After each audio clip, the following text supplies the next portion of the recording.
Hey guys, let's look at problems 10 through 14 in section 10.3. These can be pretty challenging till you get accustomed to them. So in this first problem here, we're trying to determine whether the series diverges or converges. Now, you don't really have to show any work on achieve, but I've shown you the work that you would need to do to think through this problem if we were working it by hand. So my problem was the series 18 plus -1 to the n power divided by n. So the thought that I did in that one was I used the comparison test by saying that I know that that numerator, it's either going to be 18 minus 1 or 18 plus 1. So it's going to oscillate between 17 and 19, 17 and 19. So what I went ahead and did is I said, no matter what that fraction is, it's certainly greater than or equal to 18 minus 1 over n. So it's greater than 17 over n. And I know that 17 over n would be greater than or equal to 1 over n. In fact, it's strictly greater than 1 over n. Now that's all I need to know for this problem. Why? Because you're supposed to recall that the series 1 over n is a divergent p-series with p equals 1. Remember, the 1 over n is the smallest possible divergent series in existence. So you say, well, okay, since 1 over n diverges, and clearly I've shown that this series is greater than or equal to the general term of 1 over n, then that's evidence to show that this series diverges. So we say, since the harmonic series, the series 1 over n is a divergent p-series with p equals 1, and the general term of the series that we're working with is greater than the general term of that harmonic series, then our series of this 18 plus -1 to the n power over n also diverges. And this is by the comparison test. So we would say, okay, the first one is diverges. I'll check that answer. And of course, it's going to say correct. I'll move on to the next problem here, number 12. Number 12 is giving me the series 5 to the n over 2n plus 1.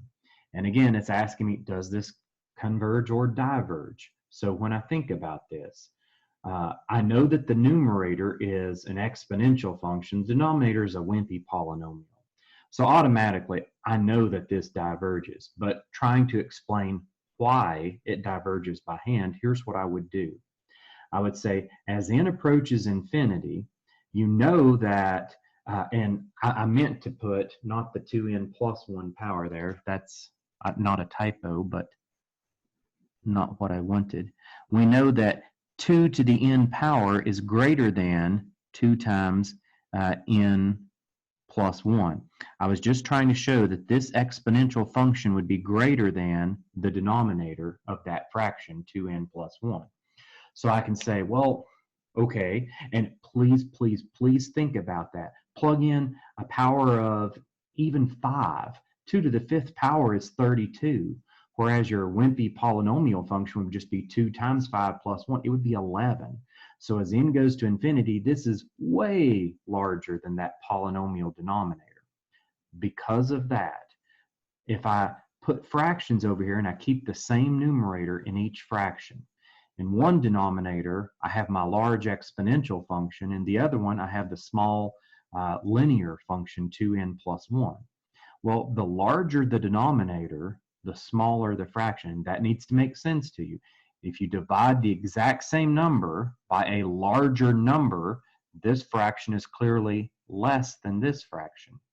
Now, I put less than or equal to, but it's really, as n goes to infinity, it's way less than this one. So I can say, well, the function of interest that I'm trying to show is greater than or equal to 5 to the n over 2 to the n.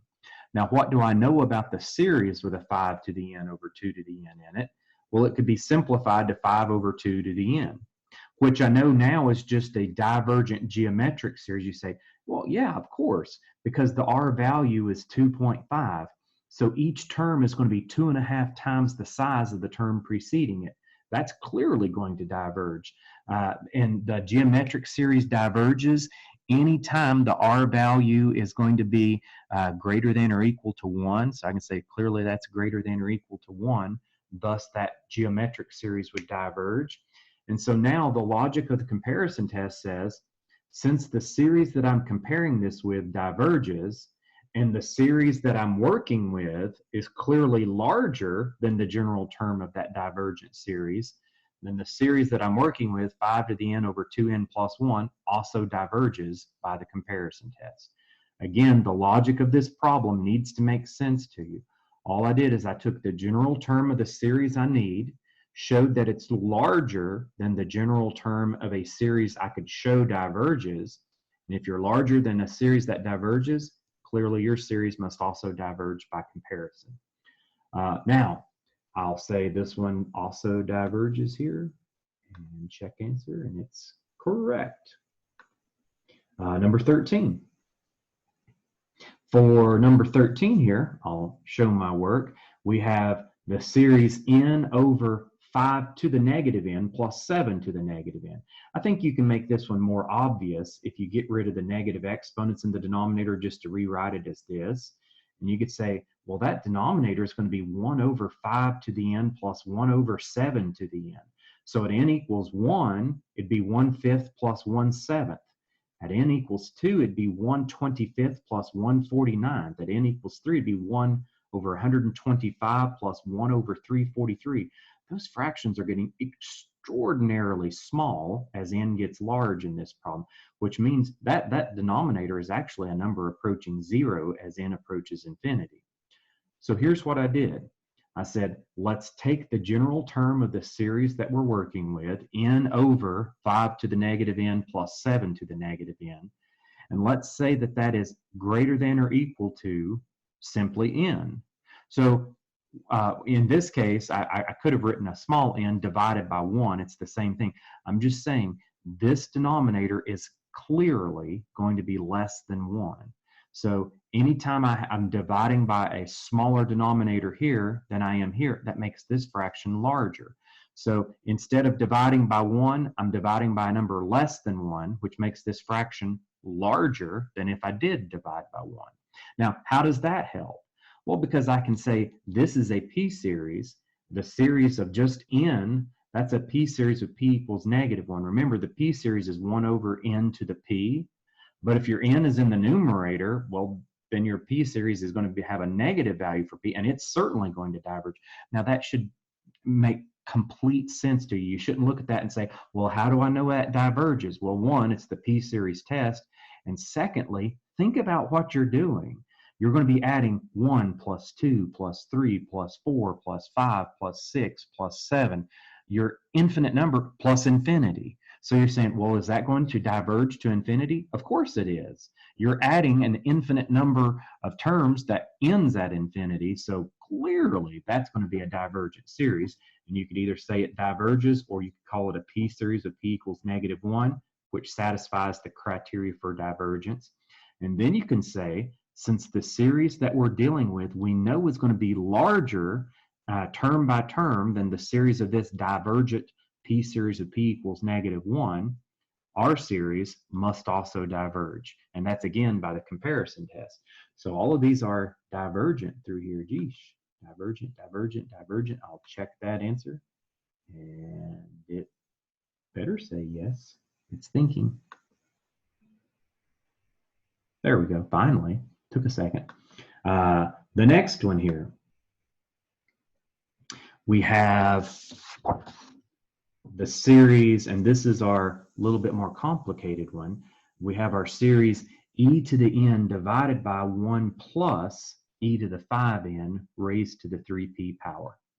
Okay, so what I did with this one, I cannot use a p-series, because as soon as you see exponentials in there, you're saying, well, okay, this has to be compared with some type of a geometric series where we have n powers in it. So I knew I wanted to compare with the standard geometric series here, so I needed to get this to look like a geometric series. So what I did is I said the general term of the series that we're working with clearly has to be less than or equal to, well, what if I just took away that 1? If I do, I'm making my denominator a little bit smaller. And if you make your denominator smaller, it makes the fraction larger. So I can say the original fraction is less than or equal to e to the n over, this is the exact same denominator, excluding the 1. So a smaller denominator makes for a larger fraction. So I'll say, okay, now let's determine the convergence or divergence of this if it were in a series. So I'm thinking this is some type of a geometric series, because a geometric series is anytime I have some common ratio r raised to the n power. And I know it will only converge if the absolute value of r is a number less than 1. So I can say, okay, I need to get this function here to look like that. So that's my goal here. I say e to the n over e to the 5n raised to the 3p. You know that denominator, anytime you have a power to a power, you just multiply. So you call that e to the 15np. Now my goal was to get this to look like a common ratio to the nth power. Well, I already had the numerator to the nth power. That denominator could be thought of as 15p raised to the n power. So then I could just say, well, if I wanted to rewrite this as a group to the nth power, e to the n, that still gives me the numerator. If you had e to the 15p raised to the n, that would still give you your 15np back in the denominator.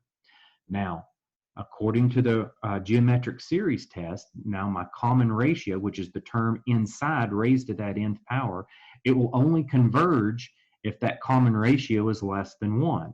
So I know I need e over e to the 15p power to be less than 1 in order for this to converge according to the geometric series test. So then I can say, well, okay, if e over e to the 15p has to be less than 1, I can multiply by e to the 15p on both sides and say, well, then e to the first has to be less than e to the 15p. You could just say, well, now set your exponents equal to one another, or you could have taken the natural log of each side. Either way, results in 1 is going to be less than 15p. Now solve for p. Divide by 15 on each side. P has to be greater than 1/15. So I can say that this series will converge for any p value greater than 1/15, not including 1/15. If p were equal to 1 over 15, this r value would equal 1, and that's a divergent geometric series. So it has to be strictly greater than 1/15, and when it's greater than 1/15, your r value on the inside is going to be less than 1, which makes this series converge. So I can go in here and say, well, it should be from 1/15 to infinity. I'll say p is a fraction here, -1 over 15, and then comma infinity. And I'll close it out and check answer. Oh, let's see here, guys. Oh, I accidentally put -1/15. I apologize. So guys, notice I typed it in wrong. It's +1/15. So yes, direct comparison test. I did all that. I go back, fix my answer. Try again. I just need to get rid of that negative. Boom, 1/15. So make sure you type your answer in the way you wanted. I don't know why I put a -1/15. It's p equals 1/15. I have it right. No mistake. No extra credit here. We check answer, and it says correct. I hate that it took me 2 attempts when I had it in the first attempt. But anyway, hopefully this makes sense with this problem, guys. And just make sure you type in your answers as the way you intend them in these. But with this section, you'll be using the comparison test primarily, sometimes the limit comparison test in conjunction with geometric series and the p-series test. Let me know if you have any questions, and hopefully this helped you out with these 4.